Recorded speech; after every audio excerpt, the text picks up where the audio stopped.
باران شدید می‌بارید و بادهای تند درختها را به این طرف و آن طرف می‌برد. در یکی از روستاهای دورافتاده خانه‌ای قدیمی و متروک قرار داشت که هیچ کس جرأت نزدیک شدن به آن را نداشت. اهالی روستا همیشه درباره آن خانه صحبت می‌کردند، اما هیچ کس هیچ وقت وارد آن نشده بود. یک شب جوانی به نام آرش که تازه به آن روستا نقل مکان کرده بود از اهالی شنید که این خانه رازهایی ترسناک دارد. آرش که همیشه به داستان‌های ماورالطبیعه علاقه داشت تصمیم گرفت این خانه را از نزدیک ببیند و رازهای آن را کشف کند. او می‌دانست که احتمالاً همه این داستان‌ها فقط شایعه است، اما در دلش حس عجیبی داشت. آرش شبانه وارد آن خانه شد. درب بزرگ و چوبی خانه به سختی باز شد و صدای ناله گوش خراشی از داخل آن به گوش رسید. تاریکی مطلق بود و تنها صدای قدم‌هایش روی کف چوبی خانه شنیده می‌شد. به نظر می‌رسید همه جا پر از گرد و غبار است و هیچ چیز در آن خانه زندگی ندارد. اما وقتی به اتاق‌های مختلف می‌رفت حس می‌کرد که چشم‌هایی در تاریکی به او نگاه می‌کنند.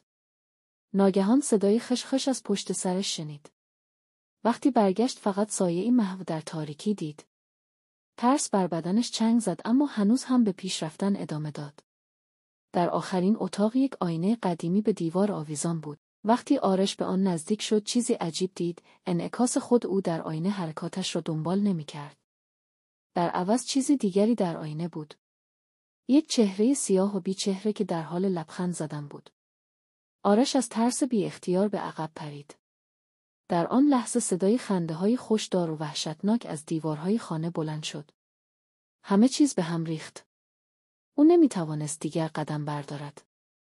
تمام نورها به یک بار خاموش شدند و خانه شروع به لرزیدن کرد. در همان لحظه آرش متوجه شد که خانه هیچگاه تنها نبوده و اکنون چیزی در آن خانه به او نزدیک می‌شود. آرش همچنان که از ترس بیهوش میشد به یاد آورد که مردم روستا همیشه گفته بودند هر کسی وارد آن خانه بشه دیگه هیچ وقت از اونجا بیرون نمیاد. صداها آرام آرام محو شدند و آرش دیگر هیچ وقت به خانه برگشت. اما مردم روستا هنوز هم از آن خانه میترسند و هر شب وقتی باد درختها را به این طرف و آن طرف میبرد گویی صدای خنده‌های شیطانی از آن خانه به گوش میرسد.